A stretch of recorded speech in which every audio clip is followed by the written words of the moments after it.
Roy, nabasa mo ba ang mga artikulong nagbabawal ng aklat sa paaralan? Tira mo.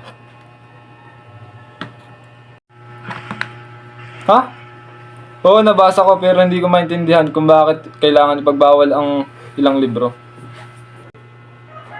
Kasi, Roy, ang censorship ay isang paraan para kontrolin ang mga tao at malimitahan ang kanilang kalayaan sa pag-iisip.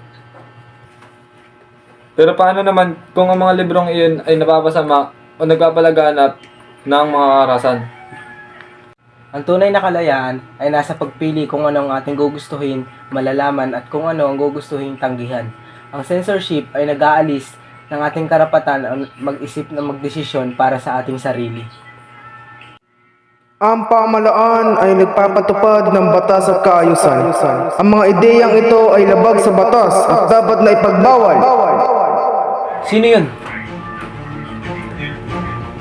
Baka galing sa pamahalaan.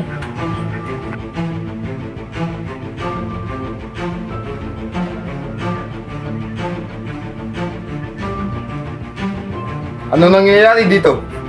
Profesor, naririnig mo ba ang tinig na yun? Oo, narinig ko. Ang censorship. Ito ang tinig ng takot at kontrol. Profesor, hindi ba dapat sundin ang batas? Ang batas ay dapat na nagtataguyod ng kalayaan at karapatan. Roy, hindi dapat itong gamitin upang limitahan ang mga tao. Ano nga ba ang mga halimbawa ng censorship? Una, pagbabawal sa mga media platforms na may hindi ka nais-nais na nilalaman, katulad na lamang nito. Kung makikita ninyo dito sa laramang ito, may nakalagay siyang age restrict na bawal sa mga bata.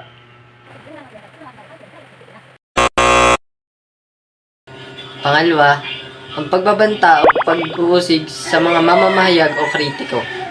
Makiba ka! Huwag matakot! Makiba ka! Huwag matakot! Isang mapagpalang umaga Pilipinas, ako ay nananawagan sa mga nagpoprotesta na itigil na ang kanilang hakbang laban sa pamahalaan. Ito ay magdudulot ng pwersang pagka-aresto sa kanila at pagkakakulong na higit kumulang 1 taon. Pangatlo, pagkontrol sa mga media outlet.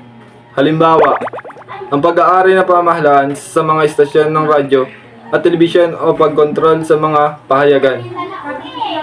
Pang-apat, pagbabawal sa pagkakalat ng ilang impormasyon. Halimbawa, ang pag-aalis ng mga artikulo o balita na kritikal sa pamahalaan o institusyon.